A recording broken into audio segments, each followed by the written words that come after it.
And welcome to my channel.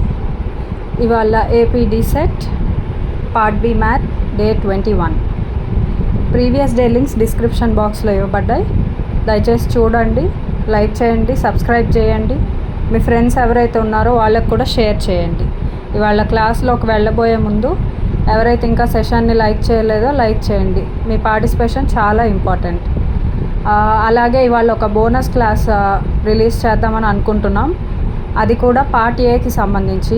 ఎవరికైతే part A quick revision కావాలో ఈ షార్ట్ వీడియోస్ని చూడండి, ఛానల్లోకి వెళ్ళి క్విక్గా అన్ని టాపిక్స్ రివైజ్ అవుతాయి. సో లెటర్ సి, ఒక చిన్న కాన్సెప్ట్ చూద్దాం. Standard form of parabola is x² = 4ay అని ఇస్తే దాన్ని అప్వర్డ్ పారాబోలా అంటారు. అది వర్టెక్స్ 0,0 నుంచి స్టార్ట్ అవుతుంది. ఇది x² = 4ay అనే ఈక్వేషన్ కనబడగానే అది అప్వర్డ్ పారాబోలా అనేది మీరు కనిపెట్టాలి. దీని మీద సమ్స్ ఉన్నాయి, అందుకే ఈ కాన్సెప్ట్ చెప్తున్నాను. అయితే వర్టెక్స్ 0, 0 ఉండి అప్వర్డ్ పారాబోలా స్టాండర్డ్ ఈక్వేషన్ చెప్పాను. అదే మీకు ఈ parabola equation x - h² = 4a × y - k ఉందంటే ఇందాకల ఈక్వేషన్ లాగే ఉన్నట్టుంది కదా. ఇది x² = 4ay లాగా ఎక్స్ట్రా ఏమొచ్చింది, 0, 0 ప్లేస్లో h, k వచ్చింది. అయితే అదొక distance a units y axis మీద ఉన్నట్లయితే అప్పుడు ఫోకస్ అనే దానికి ఫార్ములా ఆ రెండింటిని యాడ్ చేయటమేనండి. 0 + h, k + a. So h, k + a అనేది ఫోకస్కి ఫార్ములా అవుతుంది.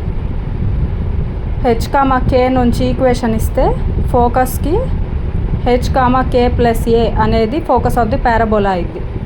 సో 93rd క్వశ్చన్ చూడండి.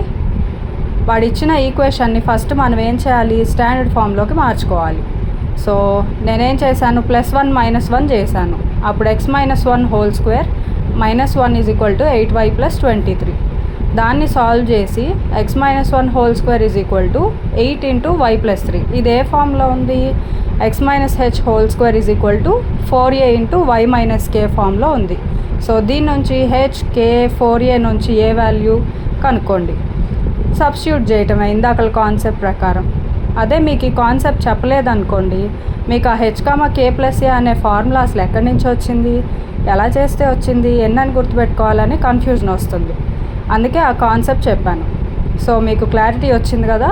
అప్వర్డ్ పారాబోలా ప్లేస్లో 0, 0 కాకుండా h, k ఇస్తే ఇలా మీరు కనుక్కోవాలి ఫోకస్ని.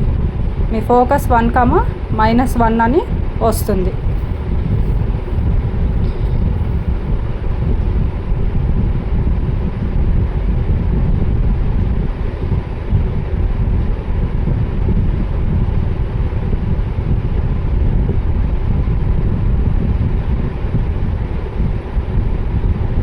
ఇవాళ క్లాస్ని డిఫరెన్షియల్స్ క్లాస్ అని కూడా అనొచ్చు. ఎక్కువ సమ్స్ పేపర్ మొత్తం డిఫరెన్షియల్స్ మీద, ఎలిప్సుల మీద, హైపర్బోలా మీద ఉన్నాయి. చూద్దాం. 94th 2 వర్టిసెస్ ఇచ్చారు ఎలిప్స్కి. ఒకటి a, 0 లాగా, ఇంకోటి 0, b లాగా ఉన్నాయి. అయితే ఈక్వేషన్ ఆఫ్ ది ఎలిప్స్ ఏమైద్ది అంటున్నారు.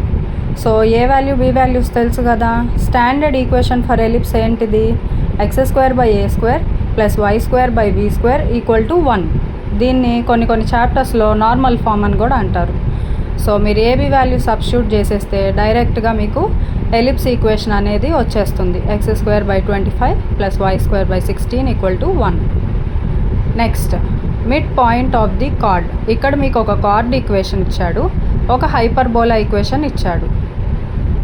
అయితే దానికి మిడ్ పాయింట్ అనేది కనుక్కోమంటున్నాడు. అసలు ఈ టాపిక్స్ అన్నీ మనం మర్చిపోయే ఉంటాం ఇంటర్లో చదివిని, అయినప్పుడు ఒకసారి గుర్తు చేస్తాను. Equation of the card with mid point h, k అనుకోండి. దానికి మిడ్ పాయింట్ కనుక్కోవాలంటే ఫార్ములా ఏంటి, t = S1 అనుకోవచ్చు, లేదా s = S1 అని కూడా అనుకోవచ్చు. S1 అంటే ఏంటి, మీకు ఫార్ములాస్ తెలుసు, సమ్మేషన్ ఫార్ములాస్. xx1 + yy1 అని వస్తాయి. సో అలాగనే ఆ సెకండ్ హైపర్బోలా ఈక్వేషన్ని 2xh - 3yk అని రాసుకుంటాం. = s అంటే h, k సబ్స్టిట్యూట్ చేయడమే డైరెక్ట్గా. 2h² - 3k². దీన్ని కార్డ్ ఈక్వేషన్తో కంపేర్ చేయండి. అప్పుడు మీకేమొస్తుంది, 2h/4 = -3y/-3. h value 2k అని వస్తుంది. h, k అనేది కార్డ్ మీద లై అయిద్ది అన్నాడు. సో 4x 3y ప్లేస్లో hk సబ్స్టిట్యూట్ చేయాలి. చేసినప్పుడు h వాల్యూ మనకు పైన ఏమని వచ్చింది 2k, దాన్ని సబ్స్టిట్యూట్ చేయండి. k వాల్యూ వస్తుంది, h ఈజ్ ఈక్వల్ 2k కాబట్టి h ఈక్వల్ 2 వస్తుంది. సో మిడ్ పాయింట్ ఏమని వచ్చింది 2, 1. ఈ కార్డులు ఈ ఎలిప్స్లు ఏంటో అని దిగులు పడకండి, వినగా వచ్చేస్తుంది. ఇప్పుడు మీకు ఒక ఇంటిగ్రేషన్ చేయమని ఇచ్చాడు. ఇలాంటివి పెద్దగా వచ్చినప్పుడు సైన్లు కాస్లు మీరు రీరైట్ చేసుకోవాలి ఈక్వేషన్. డినామినేటర్ ఎలా ఉందో అలానే రాయండి 2 సార్లు. ఒకటి sin x plus cos x అని plus sin x minus cos x అని. అవన్నీ క్యాన్సిల్ అయితే చివరికి మళ్ళీ sin xే మిగులుతుంది. సో దాన్ని అలా రీరైట్ చేసి క్యాన్సిలేషన్ చేస్తే ఫస్ట్ టర్మ్లోనేమో sin x minus cos x denominator cancel అయ్యి 1 మిగిలిద్ది. 1 dxకి ఇంటిగ్రల్ ఏంటి x. సో పైన సెకండ్ టర్మ్కి ప్లస్ టర్మ్, డినామినేటర్లో మైనస్ టర్మ్ ఉంది, దానికి half log mod sin x minus cos x వస్తుంది. అప్పుడు మీకు ఆన్సర్ వచ్చేస్తుంది. నెక్స్ట్ సమ్ చూద్దాం. 97th. ఇది ఈ పవర్లో కూడా పెద్ద టర్మ్స్ కాస్లు సైన్లు కొసికెంట్లు వస్తే ఫస్ట్ దాన్ని టీ అనో యూ అనో అనుకోండి. దానికి dt వాల్యూ కనుక్కోండి. dt ఆఫ్ x అంటే ఎంత 1. సో కొసికెంట్ x అక్కడ రాస్తారు. మైనస్ ఎక్స్ని రాయండి ఈసారి. కొసికెంట్ xకి ఏంటిది cosecant x into cot x. dt value t value substitute చేయండి. అప్పుడు మీకు e పవర్ t వస్తుంది, e power x cosecant x వస్తుంది. 98th. Integral 0 to π/2. మళ్ళీ ఈ పవర్ వచ్చింది, ఏమనుకోవాలి u అనుకోవాలి, du కనుక్కోవాలి. du sin 2x dx వస్తుంది. సో లిమిట్స్ని కూడా చేంజ్ చేయాలి. 0 సబ్స్టిట్యూట్ చేస్తే u వాల్యూ 0, π/2 సబ్స్టిట్యూట్ చేస్తే u value 1. So 0 to 1 limits change అయిపోతాయి. ఈ పవర్ u du సబ్స్టిట్యూట్ చేస్తే ఈ మైనస్ 1 అనేది వస్తుంది. నెక్స్ట్ 99th క్వశ్చన్కి వెళ్దాం. Integration 0 to π x sin x by 1 plus cos square X dx అన్నాడు. ఇలాంటివి వచ్చినప్పుడు కూడా సమ్ లెందీగా కనపడవచ్చు మీకు, కానీ భయపడద్దు, చాలా ఈజీ సమ్స్ డిఫరెన్షియల్స్ అనేవి. మనం ఏం చేయాలంటే ఒక ప్రాపర్టీ ఉంది, 0 to a f of x dx ఇంటిగ్రేషన్ని ఇంకో ఫామ్లో రాసుకోవచ్చు. ఎలా f of a మైనస్ ఎక్స్గా రాసుకోవచ్చు. ఫస్ట్ i అని తీసుకోండి వాడు ఇచ్చిన క్వశ్చన్ని, దాన్ని ఈక్వేషన్ 1 అనుకోవాలి. ఇప్పుడు iలో పై మైనస్ ఎక్స్ అనేది సబ్స్టిట్యూట్ చేస్తున్నాం f of a minus X లాగా. చేసిన తర్వాత ఆ ఈక్వేషన్ 1ని వచ్చిన ఈక్వేషన్ 2ని మనం యాడ్ చేయాలి. చేస్తే మీకు plus x sine x by 1 plus cos square x minus x sine x by cos square 1 plus cos square x cancel అయిపోతాయి.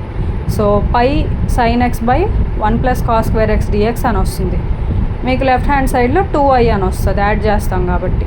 ఇప్పుడు ఏమనుకోవాలి మళ్ళీ, యాజ్ మనం అనుకున్నట్టు యూని కాస్ ఎక్స్ అనుకోండి, డియూని మైనస్ సైన్ ఎక్స్ డిఎక్స్ అనుకుంటాం, వస్తుంది డిఫరెన్షియేట్ చేస్తే. లిమిట్స్ చేంజ్ అవుతాయి 1 నుంచి -1కి అని. కానీ మనకి డియూ దగ్గర ఏమొచ్చింది, నెగిటివ్ వచ్చింది. సో ఆ నెగిటివ్ని సబ్స్టిట్యూట్ చేయకుండా లిమిట్స్ని ఇంటర్చేంజ్ చేద్దాం.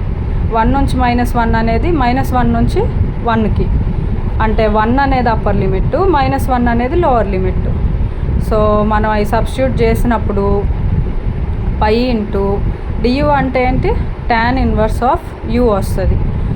సో ఆ లిమిట్ సబ్స్టిట్యూట్ చేస్తే పై ఇంటూ π/4 ప్లస్ π/4, π²/2. ఈ 2i ఉంది కదా left hand side, so i equal to π²/4 వస్తుంది. చాలా లెందీగా ఉందని భయపడుతున్నారేమో, ఈ సమ్ చాలా ఈజీ, జాగ్రత్తగా ఒకసారి చూసుకోండి. ఆ లిమిట్స్ చేంజ్ చేసుకోవటం అనేది తెలియాలి ఖచ్చితంగా. 0 to π అనగానే డైరెక్ట్గా అప్లై చేయటాలు అవి చేయకండి. సైన్లు కాస్లు కనపడగానే అవి తీసేసి యూల్లోకి మార్చేసుకోండి. ఈ పవర్లో ఉన్నప్పుడు కూడా యూలు టీల్లోకి మార్చేసుకోండి. సైన్లకి కాస్లకి ఇంటిగ్రేషన్ చేయాలంటే తలప్రాణం తోక్కొస్తుంది. So 100th sum, integrating factor. మనం చదువుకునే రోజుల్లో ఈ ఇంటిగ్రేటింగ్ ఫ్యాక్టర్ అనే దాని మీద ఎన్నో వందల్లో లెక్కలు చేస్తుంటాం. ఫైనల్ చాప్టర్ ఇది మీకు ఇంటర్మీడియట్లో. చూద్దాం. రీరైట్ చేయండి first. dx/dy is equal to అని చెప్పి రీరైట్ చేశాను నేను. తర్వాత దాన్ని ఇటువైపు తీసుకొచ్చాను, x/y² అనేదాన్ని. 2y అనేది అటువైపు మిగిలిపోయింది. Linear differential equation in x of the form dx/dy equal to where p of y value -1/y². దాన్ని సబ్స్టిట్యూట్ చేస్తే మీకు ఆన్సర్ వచ్చేస్తుంది. Thank you for watching. Like, share and subscribe. ఈ వీడియో కొంచెం హడావిడిగా అనిపించవచ్చు, డిఫరెన్షియల్స్ కాబట్టి ఫాస్ట్గా లాగించాను. జాగ్రత్తగా వినండి, స్క్రీన్ షాట్స్ తీసుకొని చూడండి. Thank you.